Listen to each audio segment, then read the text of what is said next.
Il est 0h44 sur Europe 1 et nous accueillons Hélène pour finir cette émission. Bonsoir Hélène.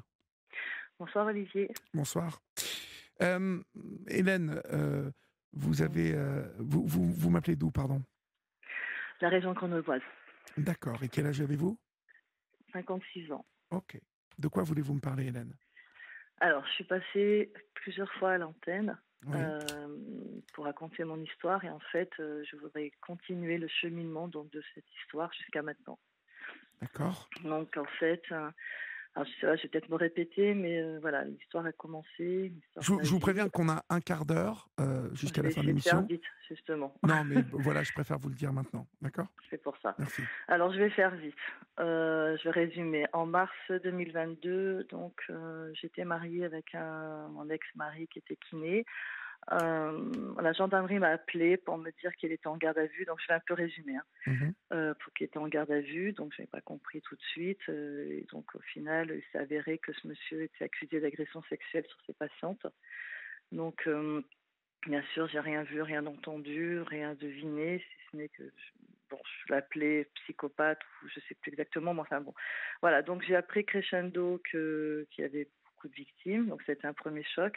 Ça, c'était en mars 2022. J'ai appris aussi un an après que je faisais partie des victimes, parce qu'en fait, il s'amusait à filmer ses patientes à leur insu, les fesses notamment. Oui.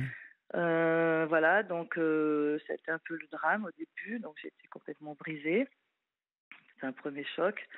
Ça, c'était en mars 2022. En mai 2022, j'ai été opérée. J'ai subi une grosse opération de la colonne vertébrale qui s'appelle une arthrodèse.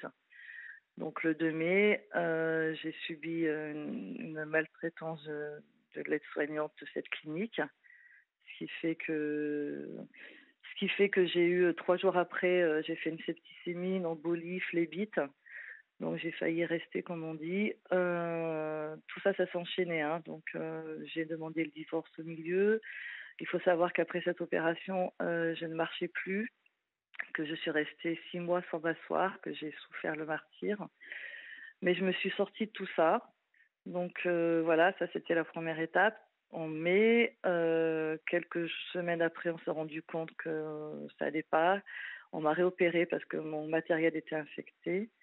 J'ai attrapé 3 staphylocoques parce qu'en fait c'est une grosse opération, j'ai pas mal de pièces dans le dos. Voilà, tout ça pour dire que enfin dire, tout ça a été un peu dramatique. J'ai beaucoup souffert, j'ai réussi à me sortir de tout ça. Je suis dans la résilience.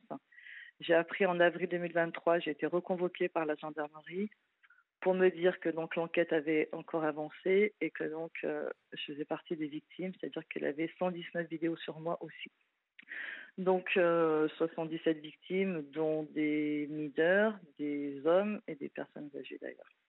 Voilà. Après, donc j'ai été beaucoup épaulée par mes amis, surtout 2 meilleurs amis. J'ai été soutenue, j'ai recommencé à marcher tout doucement. Ça a commencé par 50 mètres, 1 kilomètre, etc. Jusqu'à ce que j'arrive à faire des randonnées, jusqu'à ce que j'arrive à danser 6-7 heures d'affilée. Enfin voilà, essayer d'avoir une vie à peu près normale. Oui.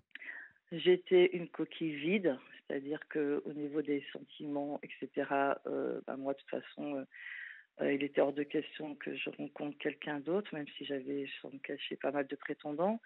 Ça a été quand même un peu costaud parce que bon, quand vous restez 6 mois sans voir personne, pas de vie sociale, vous pouvez rien faire, vous restez chez vous, à marcher comme vous pouvez, avoir des piqûres tous les jours. Enfin voilà, c'était un peu, vous avez peur du monde. Parce que quand j'ai retrouvé un peu une vie presque normale, qu'on m'a dit vous pouvez vous asseoir et puis que j'ai pu commencer à sortir un peu, ça a été un peu compliqué, j'avoue. Mais j'ai toujours eu cette force en fait en moi qui me disait qu'il fallait que j'avance. Donc j'ai réussi à avancer, vraiment. On me dit que je suis une extraterrestre, même mon médecin dit que je suis une extraterrestre.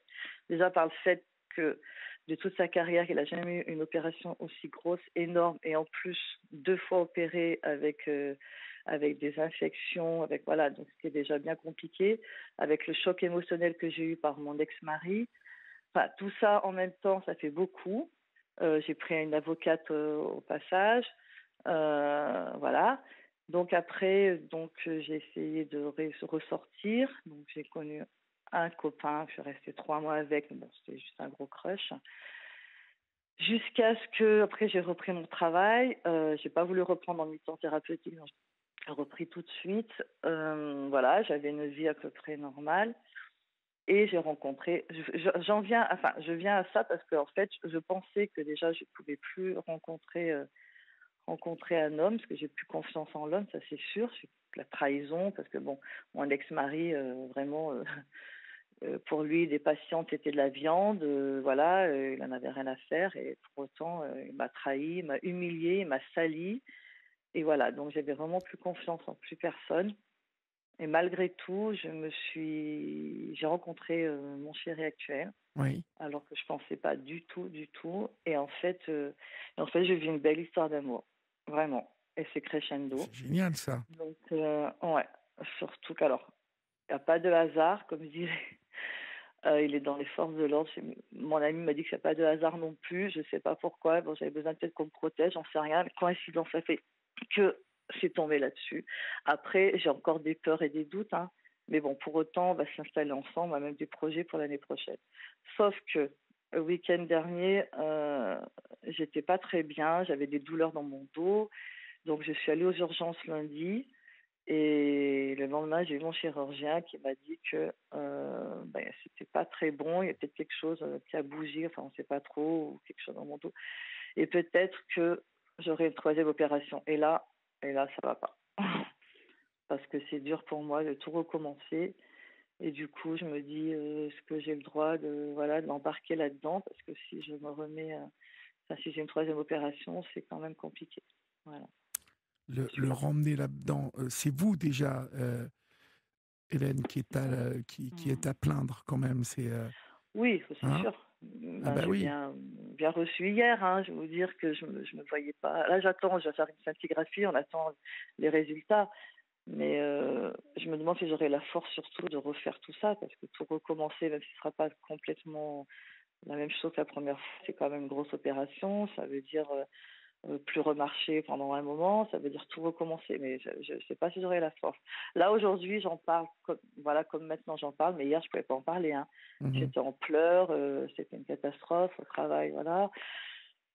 Euh, Mon ami, bon, il est là, c'est sûr, mais bon, après, il me dit qu'il sera toujours là pour moi. Mais c'est vrai que pour la première opération, les deux premières, j'étais dans une phase mais horrible parce que j'étais en train de me séparer du pervers. En même temps, c'était compliqué. Il fallait que je gère tout ça. Enfin, vous voyez, c'était un peu lourd. Oui. Mhm. Hein, maintenant, c'est différent. Bon, mes amis me disent qu'ils sont tous là et tout, mais bon, voilà. C'était pour aussi dire, aussi pour montrer qu'on peut y arriver en fait. C'est ça le cheminement. Puis moi, je me tourne beaucoup vous savez, je pars beaucoup dans les monastères pour me recueillir, pour prier l'univers, et ça m'aide beaucoup, Ah vraiment. oui, vous allez beaucoup prier? Oui. Alors, je prie Dieu, l'univers, j'arrive pas à discerner, mais je vais beaucoup dans les monastères. Ça me permet de me recueillir, surtout de réfléchir. Et étrangement, alors on n'y croit pas. Moi, je me trouve hyper connectée. J'ai essayé les temples bouddhistes, ça n'a pas marché. Mais par contre, sauf que j'ai vu quelque chose dans un temple bouddhiste, mais ça, on y croit aussi, on n'y croit pas. Mais je l'ai dit à mon ami sur le moment parce que parfois, je me dis, on va pas me croire. Alors ça, c'est une petite parenthèse. Mais quand je suis allée dans un temple bouddhiste, la dernière fois que mon ami, on était en pleine méditation et à un moment donné, j'ai vu passer le visage d'un homme. Et je l'ai décrit, cet homme, vraiment. Mhm. J'ai encore sa tête, je lui dis, voilà, je sais pas qui c'est, il a les grisonnants, il a les yeux bleus, machin. 3 mois après, je pars avec mon ami, elle m'offre une nuit dans un palace à Annecy, de l'Impérial en l'occurrence. Ça fait ça, l'Impérial.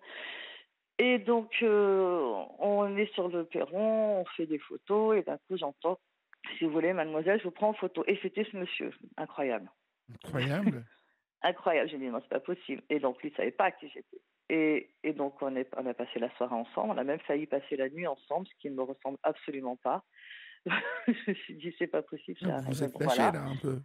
Ah oui, bah surtout que c'est pas moi du tout. Alors moi, vraiment pas du tout mon genre. Je suis pas comme ça, justement. On peut compter mes aventures sur une main, alors que j'avais des sollicitations et j'en ai encore. Mais là, étrangement, j'étais comme portée. Bon, bref, ça c'était une parenthèse. Moi, j'en Mhm. reviens au monastère. Pourquoi? Parce que le dernier monastère que j'ai fait, Je sais pas ce qui s'est passé, mais en pleine nuit, alors voilà, pareil, hein, j'ai été troublée. En pleine nuit, j'ai subi une lumière blanche. J'avais les yeux fermés et en même temps, je voyais mes paupières bouger et je voyais comme des spectres, plein de visages, de choses comme ça. Ça m'a complètement traumatisée. J'ai dû lire, enfin j'ai dû pendant 1 heure pour combler.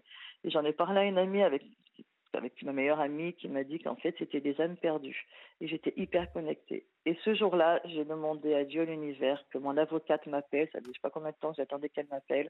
J'ai demandé à ce que je rencontre quelqu'un de bien, machin, etc. 2 heures après, mon avocate m'appelle, tout se cale et quelques jours après, je rencontre mon chéri actuel. Donc j'y D'accord. crois, ça m'aide. Ben oui, Et là, chaque fois que c'est... je vais dans une église, je sens des choses. Voilà, ça m'aide beaucoup, vraiment. Parce que je suis passée à 2 heures de l'AVC aussi, j'ai oublié de vous dire. Ah bon? Oui, à la deuxième, avant de partir en centre de rééducation. Oui. En fait, quand j'ai eu la septicémie, moi, je me rappelle pas, je suis partie, je partais, j'en étais en train de me perdre. Et en fait, j'étais à 2 heures de l'AVC, le caillou était monté pratiquement au cœur. Voilà. Donc, je me dis qu'il y a quelque chose au-dessus de ma tête. Je me dis que j'espère qu'il y aura un miracle et que je vais être épargnée de cette troisième opération parce que sincèrement, je ne sais pas si je vais y arriver. Je ne sais pas si j'aurai encore la force parce que j'ai une force qui est vraiment exceptionnelle. Moi, je le dis, mais pas autant qu'on me le dit autour de moi, en fait. Vraiment. Mes amis, tout ça me disent. Même mon médecin m'a dit que voilà, pour arriver à, par exemple, à monter, parce que je suis une ancienne randonneuse. Donc, je me suis donné des objectifs, c'est-à-dire je me suis préincarnée et je marque toute la liste de mes envies jusqu'à ma mort, tout ce que je dois faire et tout ce que je dois refaire. Parce qu'avec l'ex-mari, je faisais beaucoup de randonnées, des choses Ouais. très costauds. Mhm. Et je m'étais dit, je vais le refaire toute seule, moi, à ma façon. Donc, je me suis fait des notes. Et j'en ai fait 1 ou 2 qui sont quand même costauds. Je vais refaire de la moto, être derrière une moto, parce que Oui, ça, j'adore surtout, ça. faites attention, hein, la moto. Oui, mais voilà, je suis un peu faux folle, certes, mais bon, quand même. Mais voilà, je veux bouffer, je suis une boulimique de la vie maintenant, voilà. Sauf que là, si je me dis que je recommence, je ne sais pas si j'y arriverai. Mais moi, quand j'avais laissé le message, c'était pour dire que le cheminement, tout ça pour arriver à rencontrer mon chéri actuel avec qui ça se passe super bien. Et on a plein de projets et c'est fluide. Enfin, je veux dire, il n'y a pas de Donc questionnement. cette opération, vous angoissez un peu sur cette opération qui peut venir mettre un stop à cette fluidité, en fait. Je sais pas, lui il me dit que non, mais moi Ben ça me non, fait un mais peu peur. voilà, cet homme, il vous aime, il a l'air de vous le prouver. Pourquoi angoisser là-dessus? Vous savez, il va être... Au contraire, si cette opération, vous devez la faire, autant être accompagné et soutenu, hein, Hélène. Bah je sais pas, moi je le vois pas comme ça. Moi je suis prête à tout casser pour dire bah voilà, va voir une femme plus voilà.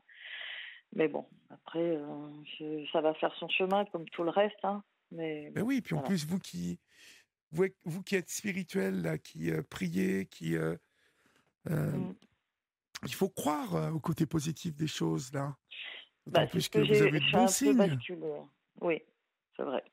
Vous avez eu Bah depuis des hier j'ai signes un qui allaient peu dans ce changé sens. là, hein. Depuis hier j'ai un peu réfléchi à tout ça quand même. Hier soir, c'était le fond, le trou, comme je fais. Mais je suis comme le phénix, je renais chaque fois de mes cendres. Donc, je me dis que ça sera pareil. Enfin, Oui. j'espère. Mhm. J'espère. Parce que voilà, ce que je vis est tellement beau que Mais vous savez, il ne ça me faut fait un bien pas, fou. comme ça, attendre le petit bonheur, la chance. Euh, j'espère. Il faut que vous provoquiez les choses, hein, Hélène. Et vous avez Oui, toutes les cartes en main, là, pour les provoquer, les choses. c'est ce que j'ai Ben fait oui, jusqu'à présent, hein. ben oui. Mais Donc, bon, parfois, on doute un peu, hein, c'est ben normal. Parce que, oui. en fait, je sais ce qui m'attend. Avant, je ne savais pas, c'était le néant. Maintenant, je sais ce qui m'attend. Donc c'est quand même violent, quoi. Puis en plus, ces chocs émotionnels que j'ai eus, le procès n'a pas encore eu lieu. Ça aussi, ça va être terrible. Le 10 avril, j'ai rendez-vous avec un expert psychiatrique pour voir les dégâts, parce que ce que vous savez pas, c'est que bon là, ça va un peu mieux, mais j'ai fait des cauchemars, j'ai fait des séances de MDR, c'est ça. Oui. J'ai convulsé, à la moindre émotion, je convulse. Enfin voilà, il m'a traumatisé, hein. Oui. Voilà, bon, c'est la fin. Ouais, c'est la fin. Mais Je écoutez, sens. je vous souhaite Bon, c'est pas bon grave. courage, hein, bien évidemment. Merci. Bon Surtout, courage. retournez, si vous avez le temps, retournez, vous poser un petit peu, faire un peu de méditation, comme ça. Et Hum, puis, il hum. faut s'écouter dans la vie, Hélène. Hein, il Oui, faut je sais. s'écouter. Alors, priez un peu, et puis voyez où cela peut vous mener. D'accord? C'est ça. Merci. Je vous Bonne embrasse et soirée. bon courage Bonne à nuit. vous. Vous Au revoir, aussi. Hélène. Et bonnes vacances. Au revoir. Au Merci. Au revoir. revoir.